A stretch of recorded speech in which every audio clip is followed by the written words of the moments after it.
What about you, Jim, mate? Any thoughts? Jack Stevens on loan last season. He was so good. The Cornish Maladine.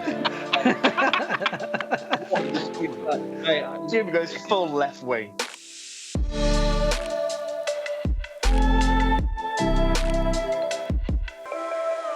Welcome back to the Lose to Win podcast with myself, Josh, and none of the other usual hosts this week.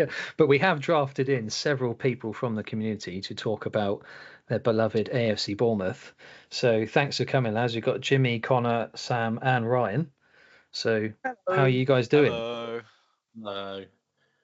For a couple of you, I was going to say, for a couple of you, it's you've been here before. So on the pod, but for Sam, it's your first time, is it not, on the pod, mate? It is my first time on the pod. Thank you for coming. That's all right. So appreciate it. I know I could be wrong, but I know you're a match-going AFC Bournemouth fan, and so it's always good I to am have one someone. of the fortunate few who do have a season ticket. So yeah, I'm there as every home game. Oh, amazing, yeah. Just Although what I did miss the Brentford game, but from what I've heard, I didn't miss anything special. It was rubbish. Okay, well maybe let's. What's a positive note to start? Yeah, let's keep that enthusiasm for the rest of the pod. pod. I can't help it. I'm sure you can help it for where they are now, but we'll get into that. So welcome, lads. How are we all doing anyway? Generally speaking, as we're all members of the Man v Fat Bournemouth community as well. It's how are we feeling going into the last few weeks of the season? Feeling good? Yeah, personally, I feel I've had a bit of a stumble this season. It's been up and down. I feel like my 10% has been a little bit cursed. Every time I get near it, I put on, but we keep plugging on, trying to do it, and try and be healthier at the same time. Yeah, fair enough. What about anyone else then, Jim, mate? How are you feeling? Yeah, I've been a little bit disengaged. Had conversations with members of my team, had a conversation with Steve about it as well, and just tried to.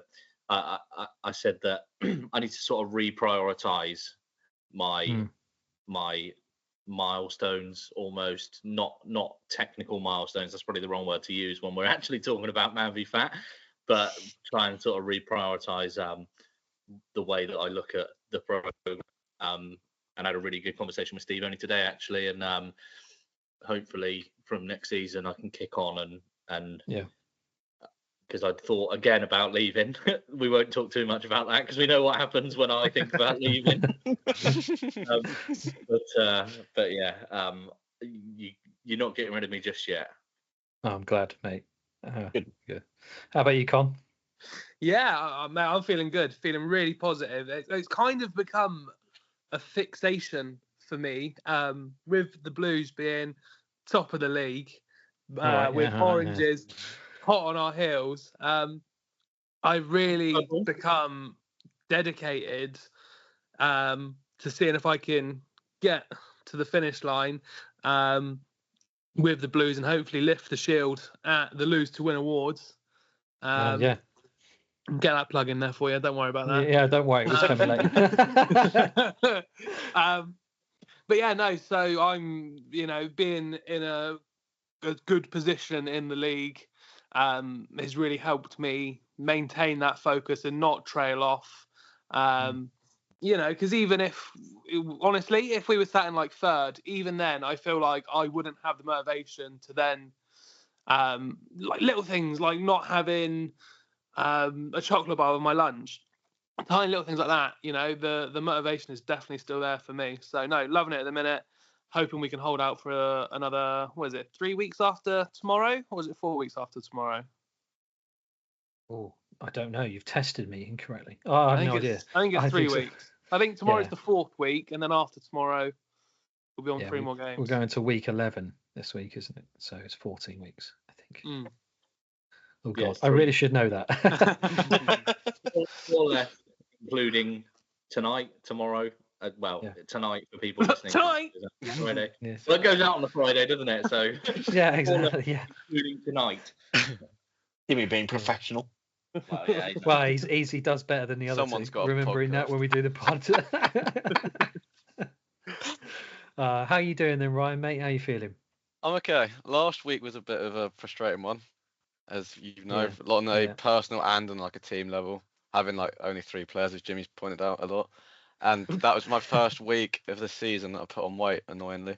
So that got me out of last man standing, because that was something that was, even though in the struggles as a team, on a personal level, that was still driving me to like push and keep losing weight every week. But last week was just frustrating, I think, on multiple levels, and annoyingly I put on weight. So hopefully this week I can lose again and get back on track and just lose in the final weeks of the season. Well, you've done a really good job. I mean, 10 straight weeks of losing weight, so that's impressive. Very impressive. It is very impressive, and I don't think that kind of achievement should go, under the radar or unnoticed, or even you shouldn't think of it much yourself, because it really is very impressive. So, and the keep Orange it has up, been mate. smashing last man standing this year, isn't it? Yeah, and we'll get to that in our roundup, because they had another mega score this week. Jeez. Anyway, so speaking of, we should run into that. So some hugely impressive individual losses this last week, but overall it was a disappointing week for the club, I should say. A modest collective loss of 12 kilos is still a move in the right direction, but with 39 out of 66 attendees losing weight and more than 20 players not weighing in, it's a rare instance of less than half the club making progress. So the results were as follows. Unfortunately, Sam, your Reds lost 7-2 to the Purples. Yeah. And then we had the Whites winning 12. Not Jimmy. I keep forgetting we've got reps from 4 different teams this week as well. So it's an interesting perspective. Then the Whites won 12-9 against the Blacks. The Greens were the unfortunate end of a massive Oranges score. So they lost 24-6 to the Oranges. Wow. And then, I know, it's insane, isn't it? And then the Blues won impressively 17-2 against us Yellows to keep the march on. I don't think Connor wants to say much on that once we can move on. It doesn't feel very sportsmanlike. You come on this pod and you Anyway, we got 2/3 of the Yellows team from last week on this pod, to be fair. And me, I was honorary Yellow. Yeah, Jimmy played actually. Yeah, to be fair. And I just suddenly saw a wealth of people wandering around with yellow tops on. I was like, hang on a minute. What's going on here? Yeah, we did remark upon the fact that there were more people who turned up in yellow tops who weren't playing on our team than did play our team this last week. But most of them were going to the other pitch, unfortunately. Yeah. So, the 3 sides, we should say, chasing the main and the scales titles, so the Blues, Oranges and Purples, all won, with pitch contenders Blacks the only one of the leading teams to suffer a loss. They were beaten 12-9 by the Whites in a game that featured all 3 of this week's milestones. So Michael Pearson and Paul Sahota both reached their 5% for the Whites, while Paul Harding of the Blacks entered his 10%. So very, very, very well done, lads. And they're all relatively new to the league as well. So a good sign of steady progress towards that. Yeah, brilliant. Take those bonuses away and the game would have been a draw. So, but with them, the Whites won by 3 goals. So elsewhere, the Blues... Luckily, Jack isn't here because he'd start really rubbing it in. Con's got a little bit more. Yeah, Con's nice. Yeah. Elsewhere, the Blues and the Oranges piled on the goals, so winning by margins of 15 and 18 respectively. And the Purples eased to victory against a Reds team who won on the pitch but suffered a week to forget on the scales, unfortunately, with only one player losing weight. The Whites were the biggest losers of the week, with a collective 5.3 kilos and 6 players out of 8 losing weight.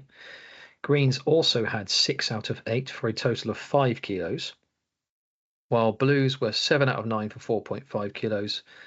Oranges managed a steady 8 from 11, so all of them turned up, that means, for 1.8 kilos, while the other 4 sides all went backwards, unfortunately, with just 4 weeks of the season to go. Hey, should have waited for that. To find out. There are still 3 teams with an overall gain for the season, although all of them are close enough to that it's a realistic target to put that right before the end of the season. The Blues and the Oranges were the main beneficiaries of last man standing, moving into its final stage. So 3 players went out, leaving 13 to score survivor goals. Each of those teams had 4 bonus goals, with Greens scoring 2 and Purples, Blacks and Whites all scoring 1. Those 13 players, 3 of whom still have grace weeks, by the way, will continue to score a goal a week, or a goal every week, for as long as they stay in. So I don't know if any of you guys are playing Oranges in the last few weeks. Are we, Ryan? Yeah, so that'll be Oh, that's fun. yeah, or Blues indeed, actually, as well. So At least Yeah, I we think got we're, I think we're trying to beat them tomorrow. Yeah, try and being the operative word, my boy. Come on, get Jack back.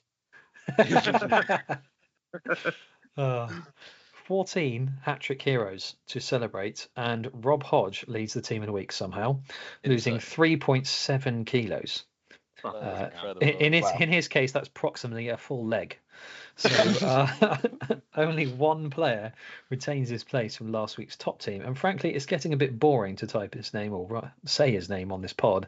It's Josh Buxton again. So, but seriously, congratulations to Rob, Josh, and the rest of this week's impressive roll of honour, which is as follows. So, as we mentioned, Rob Hodge lost 3.7 kilos. Sam Bailey lost 3.4 kilos.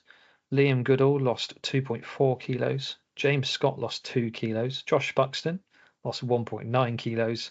And Liam Dancer and Michael Pearson lost 1.5 kilos each. So let's not forget why we're in this club. There are always weeks where circumstances mean we can't make it to weigh-in, but that's very different to deciding that we're just going to give it a miss. So if we're serious about our weight loss, the commitment and accountability of turning up every week is hugely important, as is the way we conduct ourselves on and off the pitch. So, as Steve says, don't be that guy who never lets his captain know if he's coming or doesn't respond to messages. Sometimes just by turning up, you make a huge difference to someone else's well-being as well as your own. So this club works best when we support each other, celebrate one another, and help one another to achieve our goals. That doesn't happen if we can't be bothered as such. So that's the very somber note that we've been left with by our coach Steve this week. So over to us, lads, and ready to smash it. So we've got. Well, I love the fact that if we just peek behind the curtain of Lose to Win a little bit, that as you read that last part of the roundup, that Ryan decided to pop his camera on so we could see his face. You are such a dick. On a more positive note, I will say though, Con, having someone like Josh in your team who's in Team the Week like every week must be a massive driving factor for you and the rest of you as well. Yeah, definitely. And I've said it before, and I'll say it again. A big thing for us is that Josh has done phenomenally well, to the point that, like, Steve at the last end of season basically invented some awards for Josh because of how well he's done.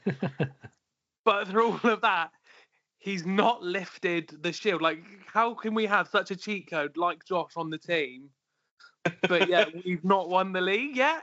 So, you know, for those first 2 seasons, it felt like we were letting him down a little bit. So no, it's a massive driving force this season, you know, to get him to lift the shield with us, you know, as I feel he deserves, definitely. Yeah, I mean, when I saw him on Friday night, I had to double take because I didn't realise it was Josh. I was just like, wow, he's lost a phenomenal amount of weight, and fair play to the guy. It's incredible. Because to carry on losing that much weight week after week after week, it just takes unhuman effort. Yeah, dedication is just. Yeah. Obviously, the drive is huge. I mean, in just speaking to him, you know, the drive is a massive. And we joke a little bit about these WWE belts that we've kind of put on here for Loose to Win, but I know even something as small as that. Give it to him. Yeah, exactly. I mean, he did just win it, and I know he did because he lost out last time. Just about, he just lost last time, so he thought, I've got to win it this time. And even something like that, which is ultimately it's your name on a kid's belt. It's just he manages to turn into a massive driving force. That's right up my to street. push himself forward. As the child of the podcast. Child of the group, mate. Yeah, child of the group, No, not just the exactly. pod. Yeah, cheers, Yeah. Josh. Yeah. So I just we can't speak enough about superlatives about him. Really, it's phenomenal. And we really should clarify, it's not me, Josh. It's a different Josh. So I'd love to claim that, but hey, don't do down your own efforts, but yeah, because it just sounds like I'm drowning in adulation on my own. It's a Josh that's been on the podcast. Just leave it at that. Yeah. So just phenomenal. And I mean, he's already. I mean, I always say to him, and he's compared to myself, he's very new to the league, and he inspires people like who've been here for years. He pulls people along with him, doesn't he? And I think, and he didn't even take that long for him to be a real like set a silly bar really for others to try and get to. Some may see that as unattainable, but I think others, mostly people, understand it's just an inspiration. Just do what he does. So.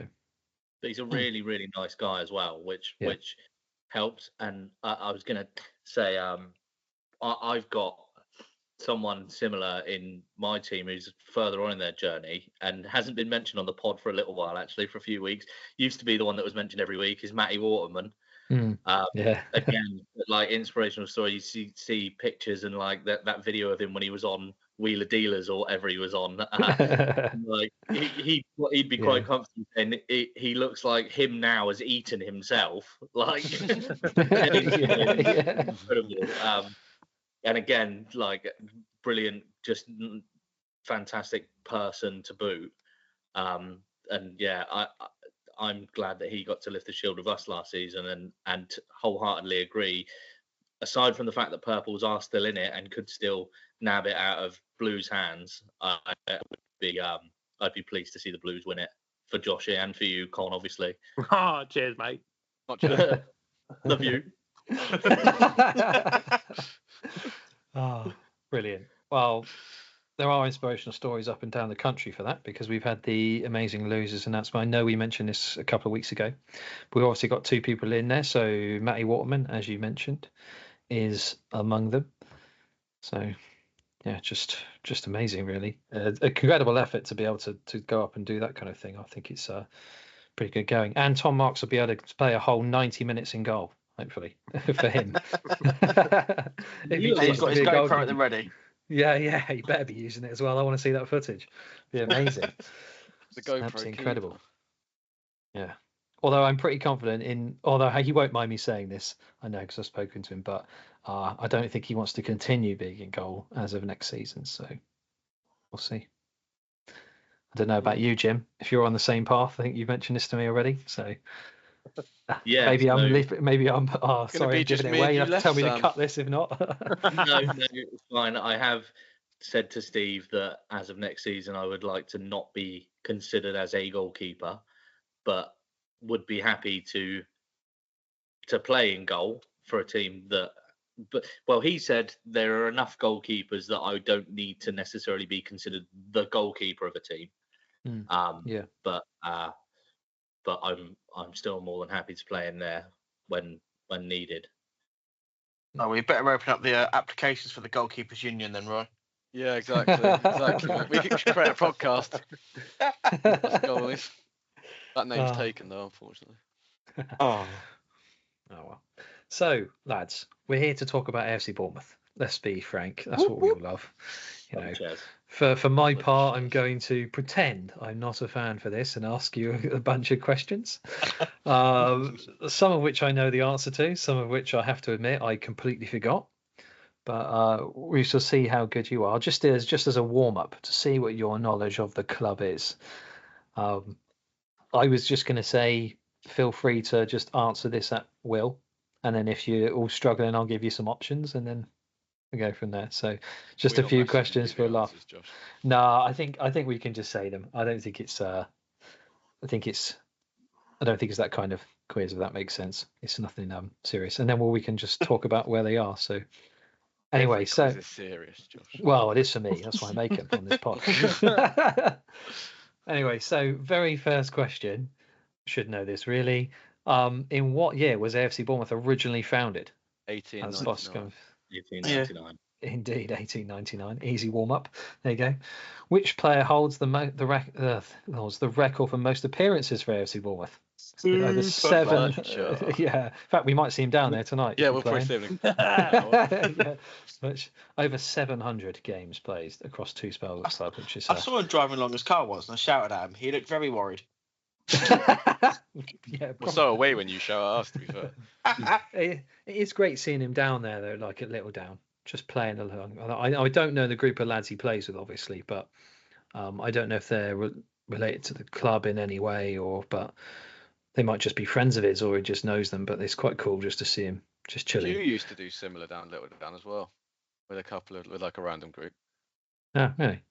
Very cool. Well, it's just nice to feel kind of quite, in a weird way, quite close to such a legend, isn't it? Yeah. So he just and he seems easy to talk to, because I know several of these guys have actually spoken to him on the sideline just after the games and things like that. So. Well, I've had interactions with him through Twitter, and he's the most open guy. If you're a fan, he'll seemingly do anything for you.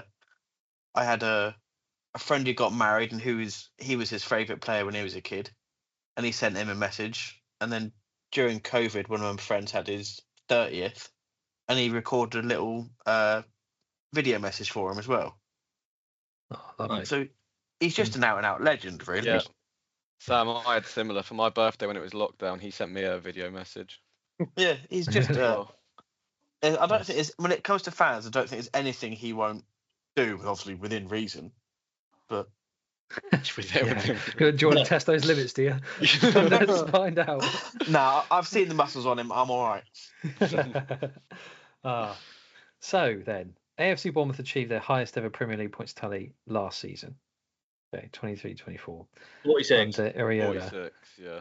Well, yeah, I was going to say how many, but you both answered incorrectly, so I'm going to. Oh, shit. Are you sure it's 46? Because it isn't 46. 47. No, you're just going to slowly move up, are you? No, it's in the To be perfectly threshold. honest, that's what I'm sure it ended in 7, but No, it is not. It's definitely in the 40s. Well, you can have one more guess then if you want. 49. No, 48. It was. Get in there. You said get in there, like you answered correctly. Yeah, I said 48. Oh, really? Okay. Yeah, fair after enough. saying the wrong answer. Well, yeah, it was Several third time's the charm, Sam, but I still got it right. Oh, right. So, in which year did AFC Bournemouth win their first major trophy, which was at the time the 3rd Division South Cup, by defeating Walsall at Stamford Bridge? Josh, It's I an am interesting 12, history by the way. question. Yes, I know it's an interesting history question for this young group. Oof. I was going to say, I think that might be. That's out of my knowledge range. 19. Am I close? Yeah, you're close with that. Yeah, Considering we were formed in 1899, you don't have to start with 19. I'll just give you some options. It was either 1936, 1946, 1956, or 1966. 1956. I was going to say 56.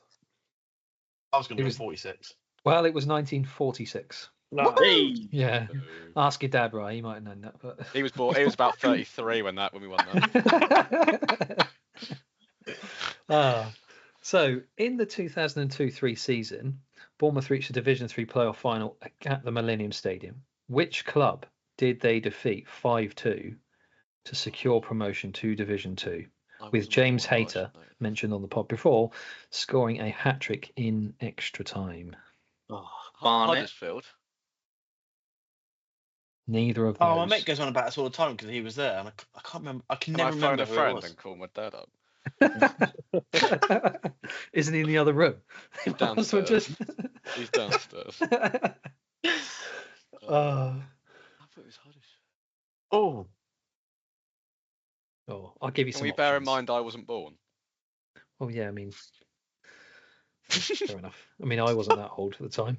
So it was either Lincoln City, Scunthorpe Lincoln, it United, was Bury, Lincoln. or York It was City. Yeah, Lincoln, it yeah. was Lincoln. indeed Lincoln. So it's all right when you're prompted. yeah. Yeah. Yeah, that's too bad. Okay, so in 2013, Bournemouth won promotion to the Championship after finishing second in League One. Who scored a crucial goal in the final match against Tranmere Rovers to secure this achievement? 2013, you say? Yeah, and for bonus, what was the score? You got promoted So on my this was birthday. the- I'm fairly sure it was a draw. Well, no, because they.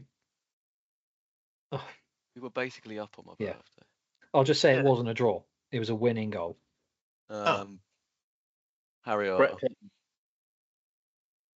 Oh, chicken. So what That's a we good got? shout. So we've got. Who said? What have we got? Harry Arter, Brett Pittman. Who else? Does anyone? Any other guesses? Huey? Oh, you're very 2013. kind. Gee. Yeah, 2013. By the way, I'm not saying if any of them are correct or incorrect. Just Oh. nice to get a few names in. Was it No. Grabs? Lewis Grabban? No. It was actually Brett Pittman. So someone is saying Oh, Brett Pittman. So well actually. done there. Yeah. What, man? The chicken, man. Do we know what the score was? I did say they won, so. can't be 1-2. many Well, that wins, must have but- been a winner, having said that. 2-1. So it's like a 2-1 or a 2-1, yeah. Yeah, it was 2-1. Yeah. Indeed. Mm. There you go.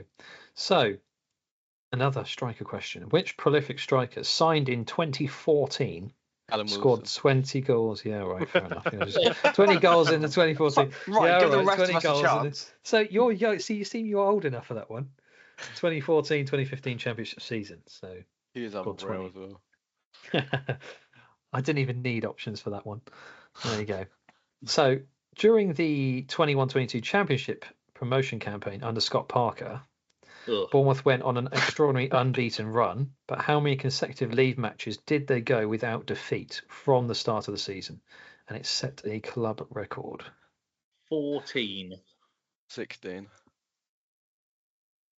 19. I don't know. The answer was 15. Ah. 15 games unbeaten is pretty good going, I should say. Excellent you championship manager that he is. Yeah. Yeah. Maybe not so much a Premier League. Because the same manager. thing will happen. He'll get Burnley up and then he'll get sacked by October. Yeah. That is the, I mean, he is doing that a is- decent job at Burnley, to be fair. Oh, What was it? the Well, amount of goals they've conceded. I know you'd banter me for being a goalie lover, but that clean sheet record they had. Yeah, I this was season about to say absolutely 26. insane. They've had 26 clean sheets this season. Yeah, I think they've conceded insane. 13 goals all season or something Which like is- that. That is actually incredible. And considering that Scott Parker's not really a defensive-minded coach, is he? Really? No. I mean, Burnley just are He's just boring. that as much fuck. better, I guess. But well, yeah, maybe. So they did Yeah. he did have a bet on, didn't he, James Trafford with JJ Watt, Yeah. that if he didn't concede again until the end of the season, he had to come out of retirement. Yeah. Well, that'd be interesting. As an NFL fan, that'd be quite something. That got broken the other week, didn't it? It did. He I can't conceded imagine the there's other anyone week. more relieved than JJ. Yeah, right. So then, just for the last couple, then. So, who are the top 5 record transfer signings for AFC Bournemouth? And then, just as a bonus, how much were they each? So you've got to list your top 5.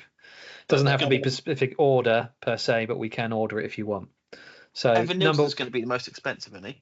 Yeah. Yeah. Sorry, I Josh. mean, No, you go. 40, Ake. 45? Jeff. Yeah, Lerma was like. Lerma was about 28 Lerma million, was I like think. 25 or 28. I think it might have been 28.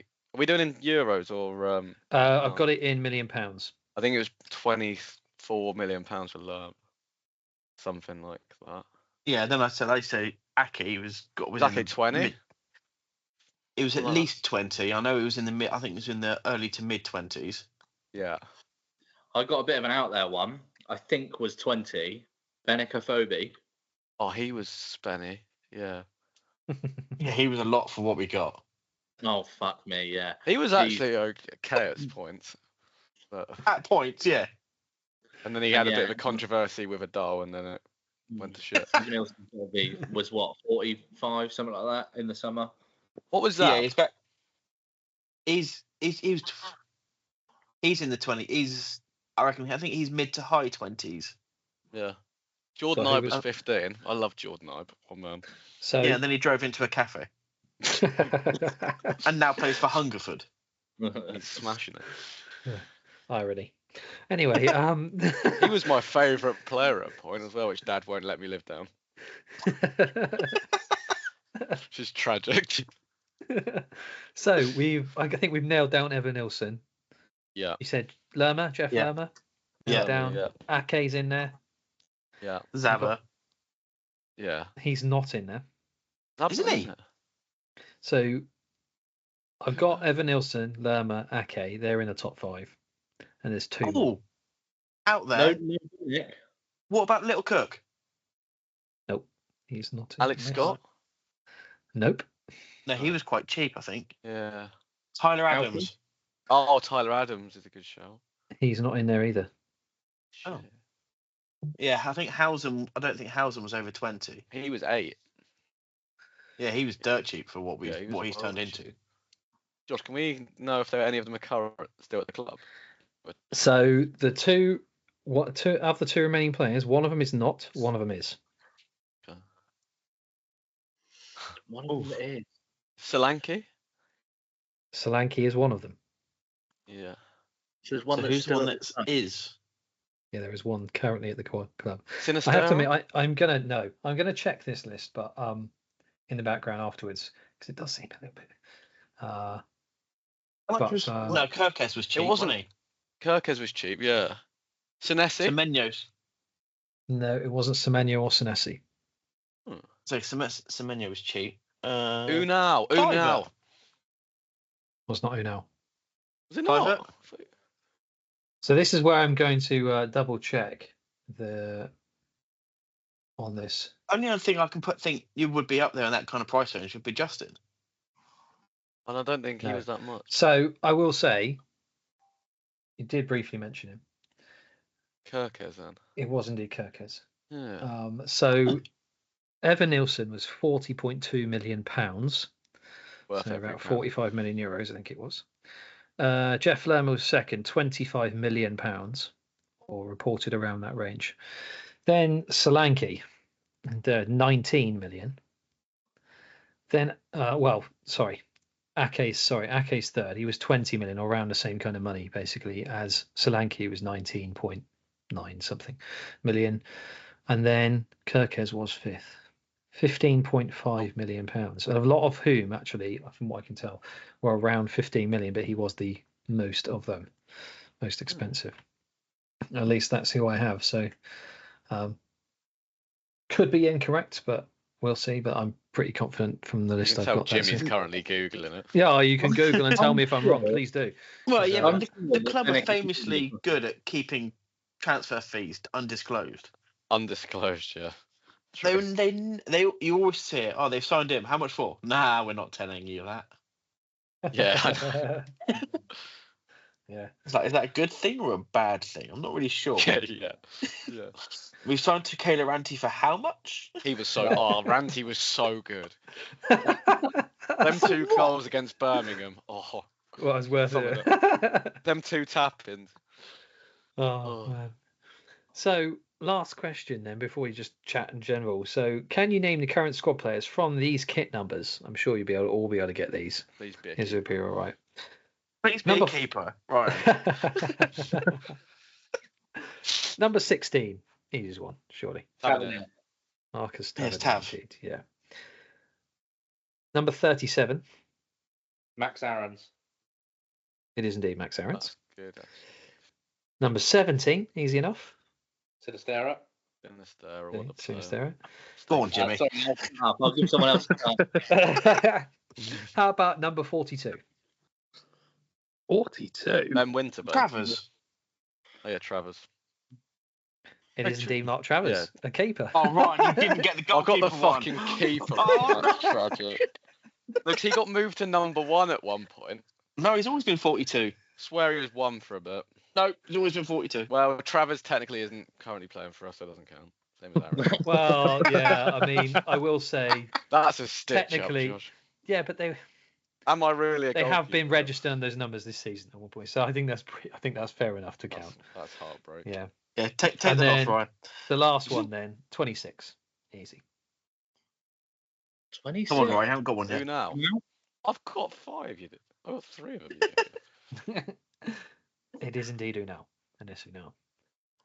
So, yeah, pretty honest ones. At least you know something about the club, lads. Let's just move on. I just before don't know the we one position I actually care about. get- Who's number 1, Ryan? Neto, what a keeper. Again, a keeper that we don't have on up. Yeah, I know. Yeah, at least go I know, 13, but I Josh, thought that was a blimey. good one. Cool. Uh, Oh. yeah, to be honest, it is quite actually amazing on some level how small the squad is once you consider the people on loan and things like that. So it's actually quite interesting. I don't think Well, it's I a think particularly big squad is at the moment. No, I think we had something like I sort of Sky Sports released a table of like it lost games or game time due to player injuries, and I think we were something like 3rd or 4th on the list because we literally had about 12 players, and we were just filling his bench Iraola up was with better kids. in Spain with a smaller squad as well, wasn't he? 'Cause he doesn't want to like change. He doesn't Yeah. like changing that much. Well, it's amazing for the kind of football he plays to have a small squad in it, really, because I would imagine just from the pure energy standpoint you have, it's going to be quite taxing. Yeah, it's such an intense style that he plays. Yeah. So, but he's done.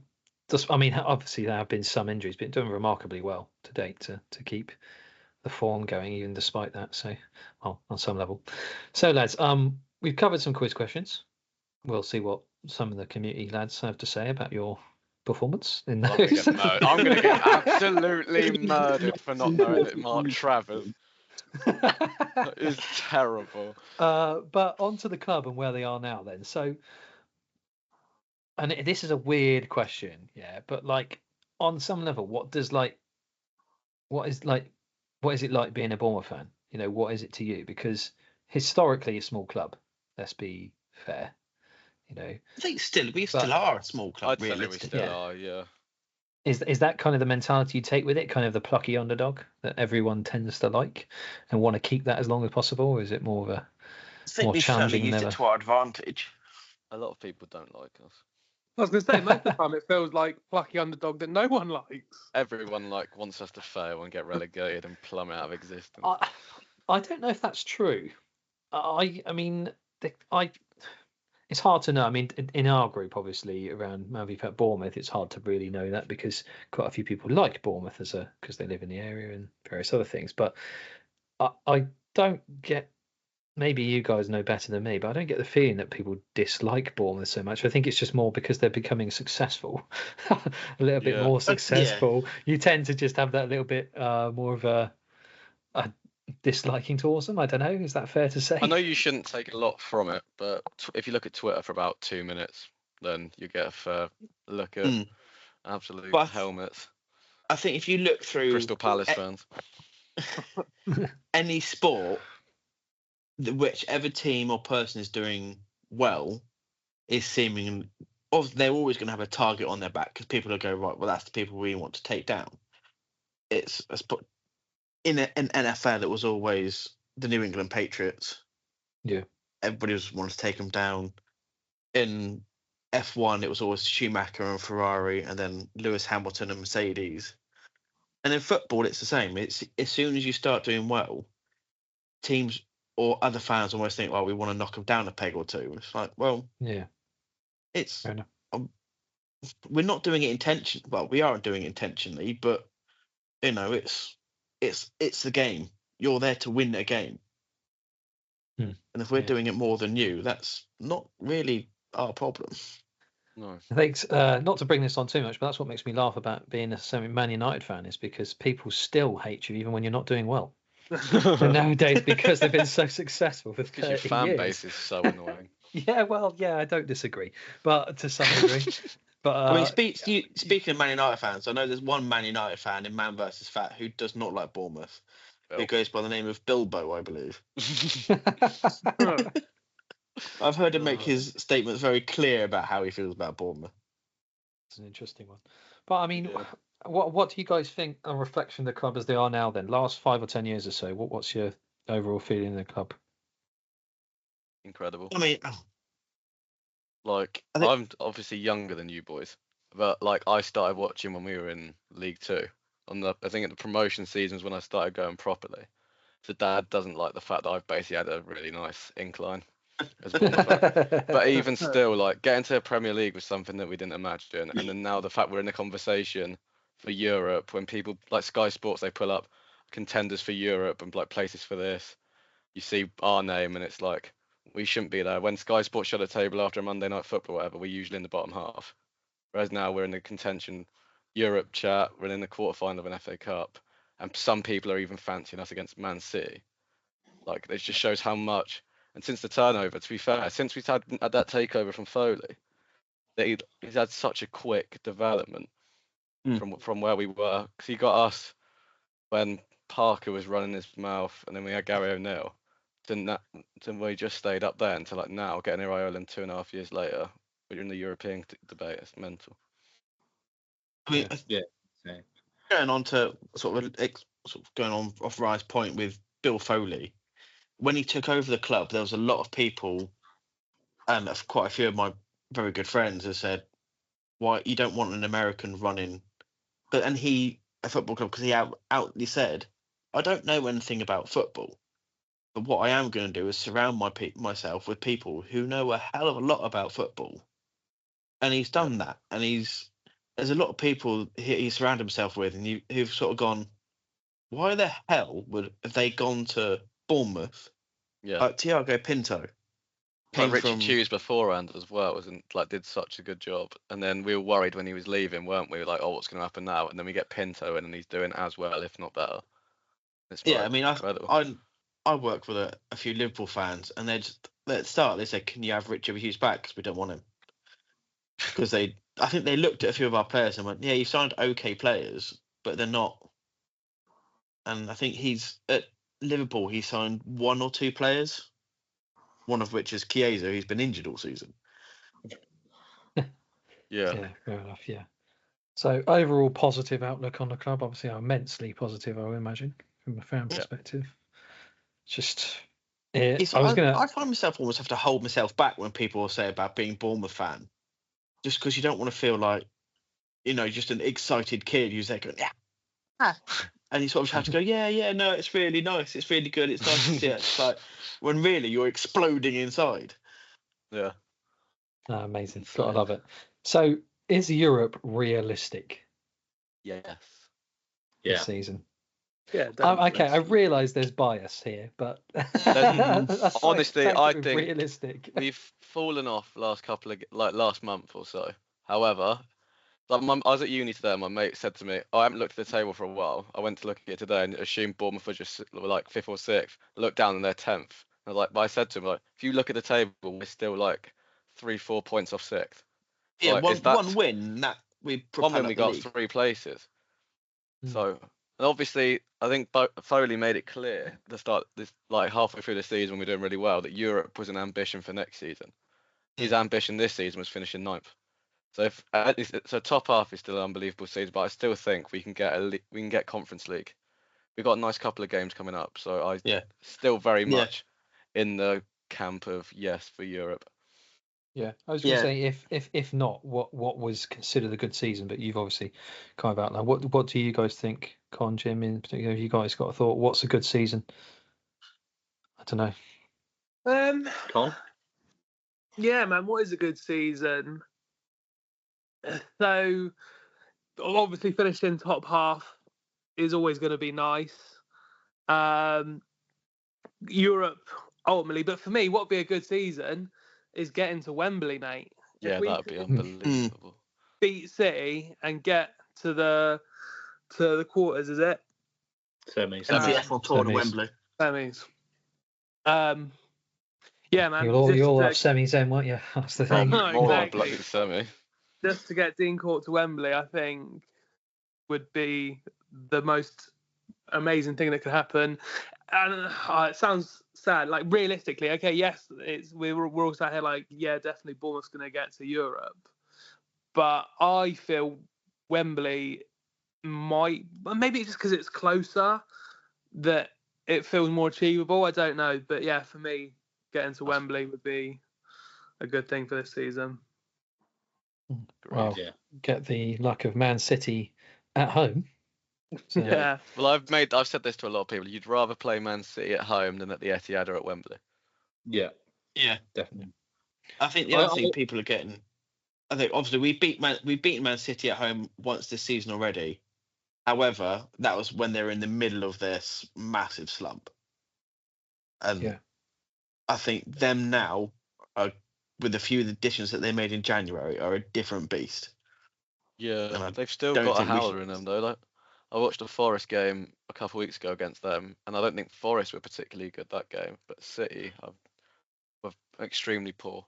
But like people, like I've been talking to mates, it's like this is their only chance at silverware, so they will be a different beast at any time they play in the league again this season, because this is their only chance of winning something. And Well, yeah, that'll be interesting Pep will be they- installing that in them. Yeah. So it's interesting that you say about they're not in the league anymore, right? Because I've got an extremely controversial take that I would like to put to you guys and see what you feel about. I don't think that Liverpool winning the league, which it looks like they're going to do, I don't think that defines a successful season for them. Oh no, I agree. Because They were Liverpool in- winning the league. they lost in the Carabao Cup final. They're Yeah. out of the Champions League, Yeah. and they're going to win the Premier League. And I know it's easy to say in the season that City fell off, or you know, and that's the sort of cop out version of it. But I don't think. And do you know what? I don't want to mention him again, but Matt Waterman. Last time I made a hot take about Liverpool when I said that I didn't particularly think that Jurgen Klopp was a fantastic manager. He absolutely berated me for it. And he'll probably do the same again when he listens to this. But I do not believe that them winning the league this season is a particularly successful season for them. I agree. They've gone in the I would space actually of agree. they've gone in the space of 2 weeks from on course to the treble to only winning one trophy. Yeah, but And if you take into account further back, the team they lost to in the FA Cup was Plymouth as well. Yeah, I mean, my only argument against that would be that considering what they thought might be the case when they started the season, winning the Premier League has got to be considered a success, considering where they thought they would be. If you were going to say top four, probably not involved, maybe a cup, but probably not involved, like that's fine. To get into a final of a cup, albeit didn't play very well and deserved to lose it, and then okay, Champions League's a different beast, but it's comfortably in the league. I mean, again, it's a bit like how do you assess Bournemouth's season now? If you were at the start of the season, what was a good season compared to what's a good season now? Yeah, I'd say maybe you could say it's a semi-successful then for Liverpool. Winning the Premier League is great, but what could have been? I guess it's the question Jimmy sort of saying there. Yeah, I think if you, as you say, you look at the FA Cup, I think you went out against a team who everyone would, on paper, would look at you and go, you should be winning that. But that's the magic of the FA Cup, and that things like that happen. And it's a reason why everybody worldwide loves it. I think against PSG are no mugs. So I think Newcastle just found a way to play against them, and that was to have Dan Burn up at corners being marked by McAllister. That was hilarious, to be fair. I mean, I don't know if you've seen it, but there's a clip on Facebook I saw, and it's from WWE, and it's Rey Mysterio looking up at the great Carly, who's like over 7 foot tall, with people going, "That's Dan Burn being marked by McAllister." Next time we're playing on Thursday, I'm going to ask Robbo to mark Tom Marks. Robbo would probably still win it in the air. Yeah, he probably would. No, he bites it off the ground. Yeah. The amount of bites that man tries in one game is mad. Insanity. Insane. Anyway, my next thing was, does the club, what is the ceiling for Bournemouth? Like, I know as a fan, there's a tendency to go, it's as high as unlimited, but you know the power of the money that top six have and things like this on average. So what is the ceiling? Is top six out of reach in future years? Not necessarily in a one-off season, but like, regularly. Yeah, on there or thereabouts, fringe to be there. We should, reckon? I think, proper realistic. We should like confirm, like maybe reinstate ourselves, or like make ourselves known as a top 10 consistent club. With then, like you say, with them every other season maybe pushing into that European conversation. Because like you do say, like the money, because United and Spurs have fallen off massively this season. But like you said, they've got the money for their like in the summer to just rebuild, and if they do get the right players, which United don't really do because they're a mess, then they will be back up there in that top 6 debate, which will then make it difficult for clubs like us, Fulham, to like properly push them again. So I think But being top half team, being known as a top half team, realistically, I would say.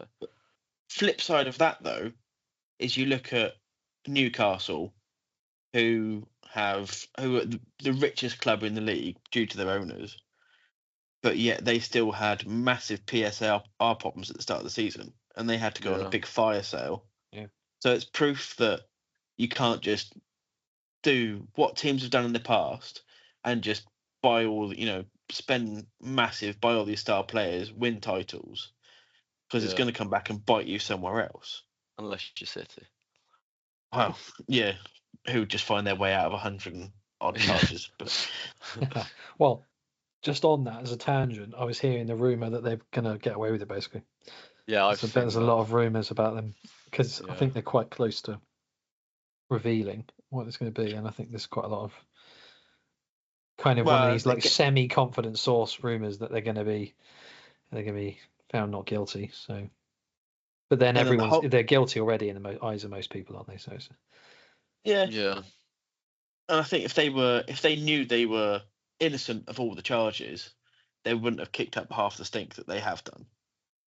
But I think they found ways to, when you've got the power and the money that they have done, you find ways around things. Yeah. And I just think that's potentially what's happened. There might be some that they've appealed and someone else has gone, yeah, actually, that's not really anything to be concerned about. But there's going to be some in there that had good reason, but they've managed to find a way out of the charge. Yeah. Jim, Con, what do you reckon? Top 6 club, realistic? Yeah, I think so, definitely. If you look at the infrastructure that old Big Bill Foley's put in place, so we've just had, nearly finished completion is the new training complex. That's a big deal. That's something that small clubs don't have, is it? Yeah, very impressive to be fair. So I feel that's going to really help us, retain players and even sign bigger players that they look at what's available for them at Bournemouth. That's got to be a massive selling point that we've got that at our disposal. You look at the women's team, happy International Women's Month, I believe. If they win Sunday, they've won their league. So yeah. I think all of this as well is almost sort of, I don't know the word, but like you look at what's been laid out, and in the future you'll see these as sort of the foundations that allowed Bournemouth to grow into the Big 16. Yeah, but I remember when Foley took over, he said he basically was going to use the same method that he used with the LA Golden Knights. And he's not, and he said he didn't spend massive there. He did invest, and he has invested. But he said it was all about building like the infrastructure in the club and making people want to be there. And I think he's done exactly the same thing. Yeah, we're, that little club, we've only got a 10,000 seat stadium. But we also pull in players that they actually think we're becoming an exciting football team. And we're being taken as, even if they do treat us as a stepping stone, we're going to get some great players going forward. Yeah. I was going to say, do you reckon Iraola is a big draw as a coaching standpoint for players? Yes. Yeah, I think he's certainly proven himself. I think it's so important to keep hold of him. And I can't remember if I've mentioned it before. I don't know if it was last time I came on here or maybe on our podcast, or I think I've said before that I believe we wanted to get Iraola after Scott Parker, but he was committed to his contract where he was and said, "Look, I want to see out what I'm doing here." And it was only when his contract was up that we obviously then pulled the plug on Gary O'Neill and made that jump and got him in. So I think it's so With important. much stick from the media, by the way, as well on that one. Yeah. And all the media points have gone pretty quiet. Yeah. Well, but after the first 9 games, you could see, even Bournemouth fans were thinking, is this a gamble too far? Yeah. Luckily, we stuck with it, and obviously, I say now, give him a fucking lifetime contract for all I can. I mean, Yeah. But, Well, Josh, you'll remember when I came on, it was in that sticky period. Yeah. And you and Jack, because Jack was big on the Iraola out. He was at the Iraola out brigade, which after I always, 8 games or something. which I let slide really nicely. I never bring it up. And I was in the camp. You asked me, I can't remember the question exactly. Are you? I guess it's something like, are you Iraola out, or do you think it's going to work? And I backed the man because you could see what he was doing was a completely different style to what these players have played before. It was going to take time to get it working. Because like we said earlier in the pod, you need a lot of fitness and you need a lot of commitment from these players. So in that period, he had to earn that trust from the players. He had to get the fitness up. He had to build it up, build an understanding up. That was always going to work. He just needed time, and he's proved. And he's genius. Really. This season's a good example of what the time you get given takes, and how it helps when the rest of the club, the rest of the players, the senior players in the team, who have been there since he started, and you've got young players who come in, we bought into Summer House and people like that, who've come in and they're hitting the ground running because there's a clear philosophy, a clear plan, a clear style of play, and that's embedded into all of the other players at the club, and then you start kind of moving on. So it's just a case of time now, isn't it? And this season's kind of proof of what he does works. Yeah. I mean, I think going back to like after 8-9 games, you look at when Fergie left United and how long he was there successful, and then the merry-go-round of managers United have had since, because they didn't give the managers the time to do what they wanted with the team. And is that down because they're a massive club? Probably partly. But I think every manager, you can't just expect a manager to come in who's got a different style of play and the players go, oh yeah, I know how to play that brand of football. Especially one like Iraola, who's been hailed as a brand new style of football that not really seen in the game until now. Yeah. One thing I did notice, just not that I'm a tactical genius anyway, one thing I did notice them saying is that a lot of the Premier League teams now, even some of the bigger teams, play a lot of they're getting rid of possession more. They're letting other teams have the ball a bit more. So in particular, the teams who aren't having the ball quite as much are very, very effective now, because they're just their counter and the way they can get up and down the pitch is so impressive, so well drilled. So, and I think Bournemouth are genuinely probably the best example of that in the league at the moment, hence why they're probably doing so well. Because I mean, sorry, Sam, you go. I was going to say there was that Thierry Henry analysed us for a Monday Night Football, and in turnovers and sort of where we win the ball back, or in every single stat we were first or second, and it's just, and they said it's just, you watch it and it's unrelenting. Though how those players do that for 90 minutes, gee, it blows my mind.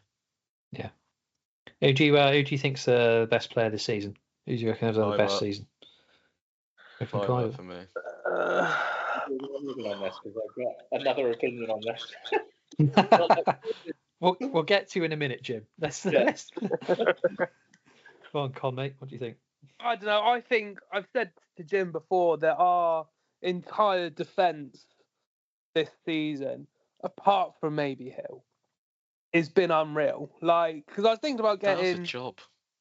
I was thinking about getting a new Bournemouth shirt, and I wanted to get a defender on the back, but I genuinely couldn't pick one. I mean, Houston's been on fire in the recent matches, But Zaba, although he's been out for a few, he's back. When's Zaba back? He must be back soon. He was He's back. back. Like, He he was back, played he was back on against Saturday. He Brentford.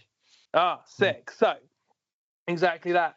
I think our entire back line is on fire, and I generally find it hard to pick who I think is, doing the best. I mean, Kirkes is brilliant at running up the wings and receiving the ball. Howson's a brick wall, and you see the headlines on Facebook about Zaba and Howson and how they work together off of each other, and I think that's brilliant. But if I had to pick one, I would go for probably Zabani. It would be Howson, but I just feel although he's been brilliant, he's not been with us long enough for him to have won my heart. But I think if he stays with us and keeps going, he'll take the spot. But for now, I'll say Zabani. I agree with that from Con, because like you see, like in them 3 games we didn't have Zabani, Howson and Kepa looked like 2 completely different players, and that's nothing against Hill because he did a job, but the confidence that Zabani gives Kepa and Howson and obviously Kirkes and whoever's playing right back as well is just massive. And yeah, like you say, Con, definitely most important player, 100%. I mean, if I were to, I think when me and Rav went up to the Everton FA Cup game, he asked me pretty much the same question: who's the first name on your team sheet? And I just couldn't pick. I mean, at times you could think, well, in our good spell when we had no striker, Dango up front was a revelation. Yeah. He'd gone from a guy on the wing who smashes the ball across, just hoping somebody will get onto it, and the leap on the guy and his finishing was unreal. It's exactly what we needed. And as I say, those Senesian, will he get back in the team? I think he might be looking at that thinking, how do I get back in this with the way Howson and Zava are playing? Yeah. It is a very interesting question about who's best player, who's first name on the team sheet. Because I just don't think you can pick, because they all put the equivalent effort into everything that they do, which makes the whole team performance what it is. Yeah, I think if you had this question posed to the media and general people who don't know Bournemouth really well, they're going to be picking probably either Justin Cliver or Howson. I think basically because they're the 2 most talked up players at the moment, I would say. Kirkes maybe. Kirkes will be putting that. Yeah, but I'm before Jim gets to his controversial opinion. It's just long. You know what I'm like. Controversial corner with Jimmy. Yeah. I actually think I'm partial to a midfielder, not gonna lie, but I think Ryan Christie has been genuinely phenomenal. I think literally everything the guy does. I think also it's just noticeable for me because of how much energy he has. He's literally everywhere, and he has a can of Iron Brew before every game. It's just so impressive. So I think in my opinion, he's had probably the best season out of them. But with Christie, when you take him off, if he's got picked up a booking or if he's just knackered, in that 20-minute spell that he's not on the pitch, you just see that energy get sucked out of that team so much quicker. I think Adams helps fill it. Yeah. Adams is quality as well. Yeah, he's been. But really I think I agree. What Ryan Christie does, and I think he was. Somebody asked Ira Ola a question about the players, and he said, "There's one person I don't need to tell what to do, and that's Christie, because he's the most tactically aware." And you watch him, you think he's tactically aware. Sod off, he just runs around like a headless chicken, putting his foot in, getting booked. But he says he knows exactly who everybody is, and when you actually once you've heard that and you stop and watch him, you think, actually, he does. He knows where everybody is. He can make a pass without having to know they are. He just knows that they're going to be there. He runs that midfield. And at the start of games, with Ryan will say that they've started doing like little introductions for all the players. I think the last one of the home games, they said that Ryan Christie's put in the most tackles in Europe for a midfielder. He's got like in the entirety of It's Europe. mad. It's insane. We signed that guy as an nuts. attacking midfielder or winger, and he's bossing a central mid. Like, all right, fine. Me, my dad, and my uncle, who I go to football with, have this chat so often, and he's improving at it. But if he could shoot, he would be at a top 6 club, as in like a big 6 club, comfortably. Yeah, but even Christie knows that. He is so good. He just can't shoot for shit. Fair enough. Jim, then go on. What was it? Right, so it's not controversial. Okay. So obviously all the plaudits go to Justin. What a season he's had. Unbelievable, obviously. But the two for me, one that's already been mentioned is Dango. Yeah. I mean, the versatility of the man, and he's just been so important for us, and such a like epitome of a squad player, like just unreal. But my number one, and I said it actually last time I was on the Lose to Win pod, is Lewis Cook. How that man doesn't in the England team, I don't know, because Captain Fantastic. He plays. Jordan Henderson's so good, Jimmy. Oh, fuck off. What, chasing money? He plays at right back, like out of position, and is probably one of the better right backs in the league. And you put him in central midfield, and he's just everywhere. I mean, I just don't understand. You know, he's a World Cup winning captain for England as well. Like First one since Bobby Moore. Yeah, exactly. Absolutely. So Dango and Lewis Cook for me are the two that I think. Obviously, like I said, plaudits go to Justin and Kirkes and Howson, who have all been unbelievable. But Dango and Lewis Cook just up there as I think they'll be two of the greatest players in Bournemouth history. Based on this season alone. Not a knee-jerk thought there at all, Jim.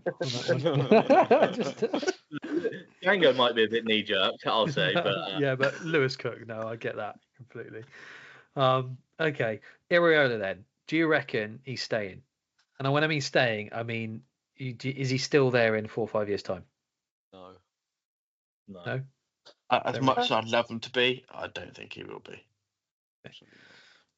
I mean, as Jim was saying, hugely important. I can understand that. But if he keeps Bournemouth, okay, is he there next season? Firstly, yes. Yeah. Okay. I mean, who comes in for him though? I guess in 2 or 3 seasons' time. I'm guessing the Big Six, Real Madrid. Well, maybe. Well, they are. It's him or Xabi Alonso that they're looking at to replace Ancelotti when Ancelotti leaves. At the moment. Damn.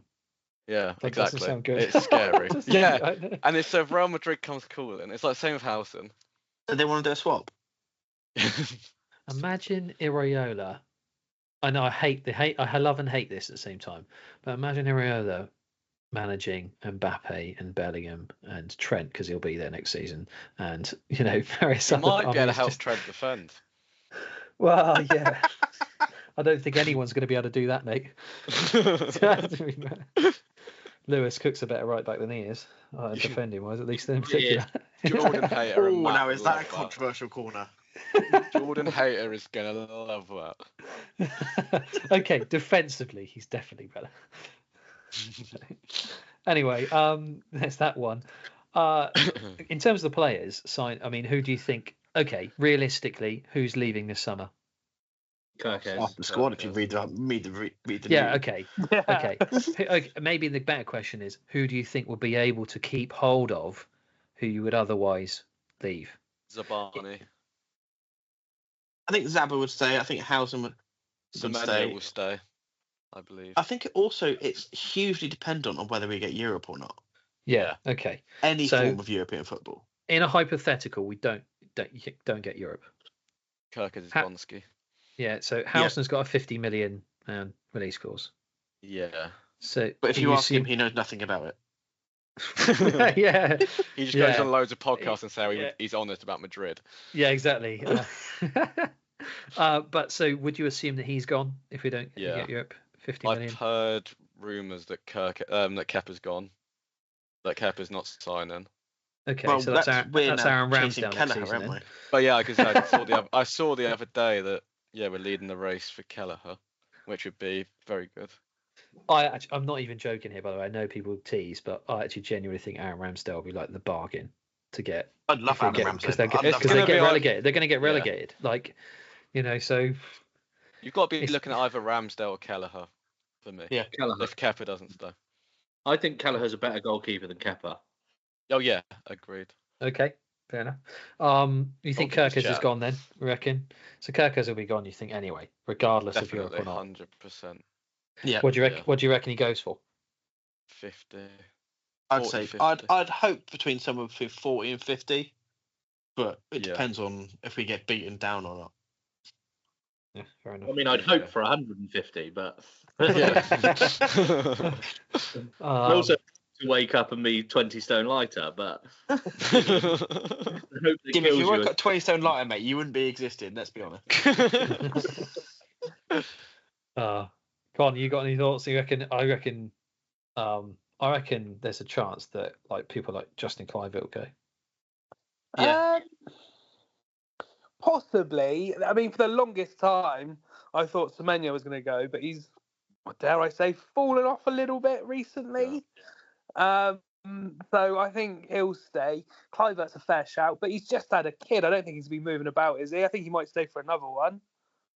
What, another kid or another season? Why not both? Yeah, I've Housen. I don't know. It depends if Housen keeps playing like he's playing, especially with Zab back, and they can play off each other. Potentially, he is gone. Unal as well, maybe. If Evan Nilsson stays, I don't think Unal really has a place in the squad. Who now doesn't have is missing a knee at the moment, isn't he? So Yeah. The one thing the point about Cliver is I would say is he has done all the leagues around the world, and Bournemouth are the first club he's really been settled at and found consistent form at. So I think if he's looking, because he's not that old, and he's been about, so I reckon he's got a smart enough head on the shoulder. This might just be me hoping and praying he doesn't leave, but that he looks at like, I feel settled. I'm playing the best football I've played, and I'm loved by the fan base. I think if he did why would I leave, leave? I think if he does leave, he stays to stay in the Premier League. Newcastle's been rumoured, hasn't it?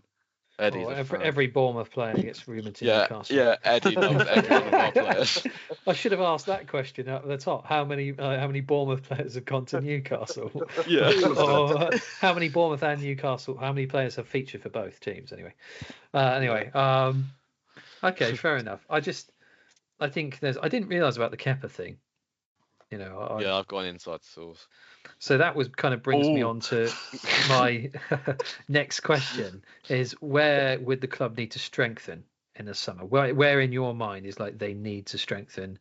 Because I know the squad, actually, in my opinion, the squad's pretty good across the board.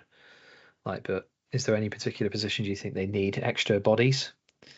I think it depends on what Evan Nilsson does next season, but potentially up front. Just some competition. I think it's considering that we actually only have one recognised striker fit. We have Jebison, but Jebison. He's unreal. I love Jebison. His goal against Everton was a mess. It was unbelievable. But other than that, we can fall back on Dango, but we've got no backup really for up front. So I would say we need to get potentially another striker, and hopefully Evan Nilsson's had his sort of get used to the league season. He scored 7 goals already. Hopefully he can make it 10 by the end. But otherwise, I think you might be looking at getting a striker in who can maybe work as push him to his next level, and also be able to go, we know if we have to fall back onto this person, we're going to get a few goals as well. Yeah. Brilliant. Con, Jim, any thoughts? Callum Wilson.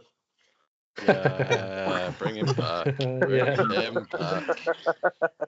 Wait for the Bring link the to boy Matt Ritchie as well. Every fucking transfer window. We just can't get rid of him. Honestly, it'll be retired, and in 25 years, it'll be Bournemouth have been linked to Matt Ritchie. He'll join the coaching staff. That's what's Yeah. going to happen. Oh, right. Okay, fair enough. Straight. I mean, keeper. We were saying. Yeah. Kepa's had a few blunders on him. Yeah. In there. He's been pretty good though. To be fair, I'm just gonna He's stay been a quiet solid on You're keeper. going this to one. step right off. I'll speak in a minute. I'll speak when spoken to. No, I think Kepa's been a good keeper, and we've been able to play our football. But I think against Brentford, just showed how aerially weak he is. Yeah. I can see Ryan's face, but No. No. but I do like him I as a good agree. keeper. He's pulled off some unreal saves this season. Yeah. What I would say is he's been pretty consistent. Other than there was a couple of penalty things and the Brentford thing. Other than that, like he has been solid and like Sam says, like he has kept us in some games that we have been on the ropes for. And one of his weaknesses was general coming for crosses, and obviously we had the stress of our lives as Bournemouth fans with Neto and crosses and Travers at points. But since Kepa's come in, and I think this is credit to Neil Moss, he has looked out of him and Neto so much more comfortable coming from crosses. Yes, he had that thing from the corner, but yeah, I think his biggest weakness was that apparently, and other than the corner, he's not really scared me from that stage. It would be a shame that he's going, but I think a massive help as well was Iraola as his manager. But because obviously they played together at Bilbao, so they obviously had that trust together. They know each other. So, like we said earlier, like our players coming because of Iraola, we would not have had Kepa on loan if Iraola wasn't our manager. Yeah, true. Yeah. Con, you got any thoughts? Players or places, areas we need strengthened? Yeah, like Sam said, some forwards would be good. Failing that, wingers, people that can actually cross it into the box for Evan Nielsen to get on and finish it. That would be nice. Yeah, no, not really. Yeah, just what's already been said. Yeah, I mean the squad's pretty good, isn't it? Really. So. Yeah, that's the problem. Do you reckon this squad is better than the 16-17 squad who finished ninth? Ability-wise, yeah, 100%. Yeah. I mean, Adam Smith was asked that question, and he said, "Yeah, this is the best squad." And obviously, Smithy's been with us since God knows how long. Since I was born. Yeah, and if he can turn around and say, "This is the best squad I've ever been in at Bournemouth," it tells you a lot, because he doesn't. Adam always comes across as being, it's just a case of, I'm a footballer, right? What's your point? You know, he's very laid back. He's just doesn't want to be asked questions, and he just wants to go play his football and go home again. But yeah, I think if someone like that who's been around the club as long as he has, you know, now team captain, and the team's almost bought him a second wind as well. Yeah, I'd say so. He was looking like he was starting to flag a little bit, and I was thinking he's going to retire in a couple of years, and he's gone back 10 years. Yeah, and he's up and down and diving in and out of wings. And I'd think that whole squad has allowed him to be that player again, and I think it's testament to that the ability within the squad. Yeah. Yeah. 100%. Well, the next thing I had was just a few random questions. So, what do you reckon, in a weirdest way, what's the best bit of business they've done? Because Jack made a comment about Mings last week to Villa, which I thought was quite funny. For the 35 million or whatever it was. Jordan Hyde, 15 million, best bit of business the club did. Unbelievable. Right. What I mean, in theory, what do you reckon is the best bit of business? Recent business, because there's got to be some. What's recent, Josh? Don't know, last 5 or 10 years. Okay. It's recent enough, isn't it? Yeah. What you remember? Solanke Nathan Ake. Solanke to Spurs, or to buy him in the first place? I think the whole bringing him in, being patient with him, and then selling him off for 60 million was. Yeah. It's not a bad return. Nathan Ake for me. What, to buy in, yeah. To getting in, And because then we had him on sell him. loan and he was unbelievable, and then Chelsea recalled him and then didn't play him for the rest of the season, and the fan base were heartbroken because we never thought we were going to get him back, and then signing him back and then him being as good as he was on loan, if not better, for them years we had him, and then we made scoring him against Chelsea and celebrating. Yeah, that was unreal. Yeah, and that goal against Liverpool in the 4-3 was just a mental game as a whole. But he was unbelievable, and he's still well loved by every Bournemouth fan, which says a lot. Yeah. Jim, Con, any thoughts? Best business? Ouattara, I feel, but I guess that's because Big Bill Foley had fingers in Lorient's pie, didn't he?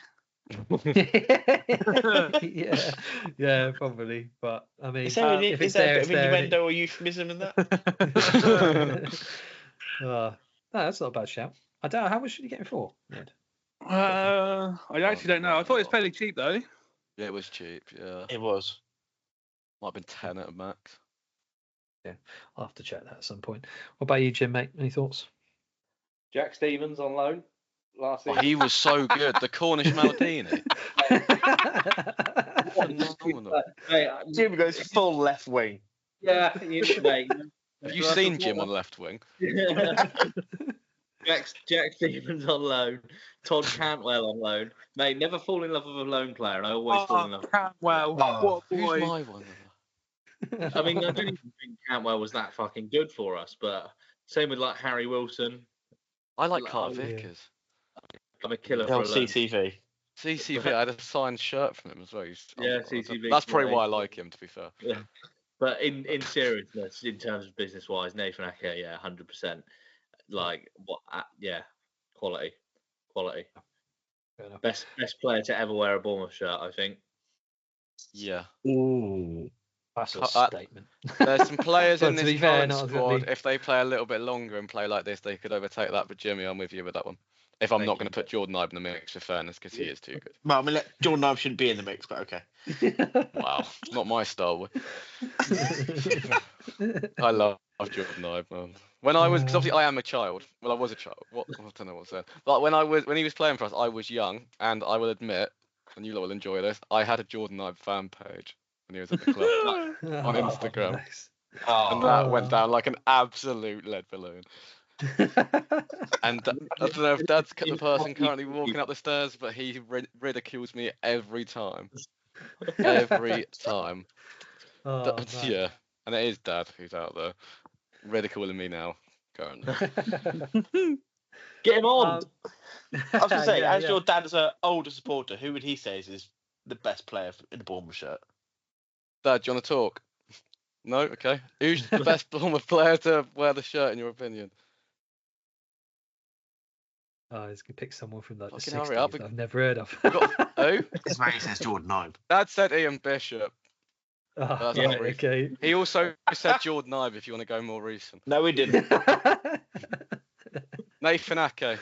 Nathan Ake, yeah. There you go. Yeah, there you go. Ian Bishop's not a bad shout either, to be fair. Thanks for your input, Father. On that one. I just got a couple of random questions just to finish us off for today then. So if you could time travel to one game and change the result, firstly, what would it be? And if so, what game would it be, basically? Would you, firstly? And then I would go a couple of weeks into the future and batter City 6-0. Yeah, I mean, I did say, Nice. I guess time travel technically to the future as well, but I meant the past in this case. That Brentford semi-final in the playoffs for me. Yeah. Didn't deserve to lose that. Fair enough. I don't think I would. Well, I mean, that's the question: is would you? Because it's all about the ride, isn't it? On some level. I don't think I would. The 9-0 was tragic. I was going to say I'd probably change the Liverpool loss. I was there, and that was a miserable day. Yeah, maybe like 7-0.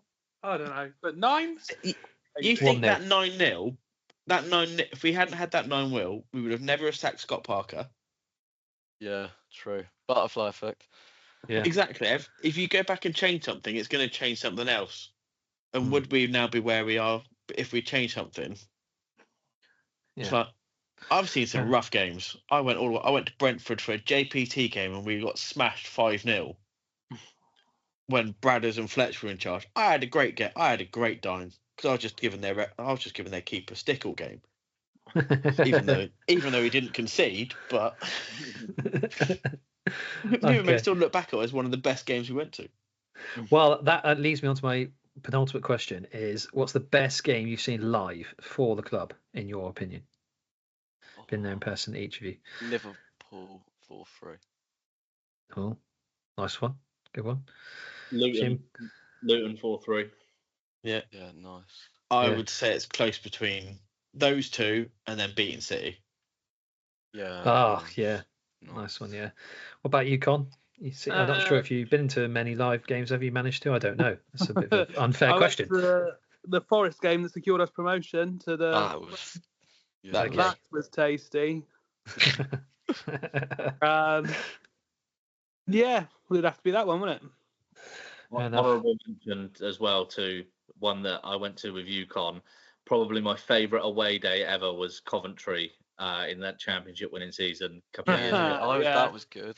It was on an Easter Monday and the sun was shining. We had a few beers beforehand and we just played them off the park. And it wasn't even, I can't even remember the score. I know we won, but that more for the fact that it was just like the perfect away day for me. So I want to say it was like 3-0, I think. Yeah, we battered them. Jordan's going to be so happy hearing about how Coventry lost a game. Last couple. So just have to quickly touch on Eddie Howe and his antics at Newcastle. Absolute I was going to say, I know it's a Newcastle question, not a Bournemouth question, but I mean, a lot of talking about him not being an elite manager. Well, we know the difference, don't we? Yeah. We guys know. He's in his own section. Yeah, where do you reckon you could take Newcastle quickly? I mean, he's already won a trophy now, so. Yeah. I don't know if you can take him any further. England manager is where he can go.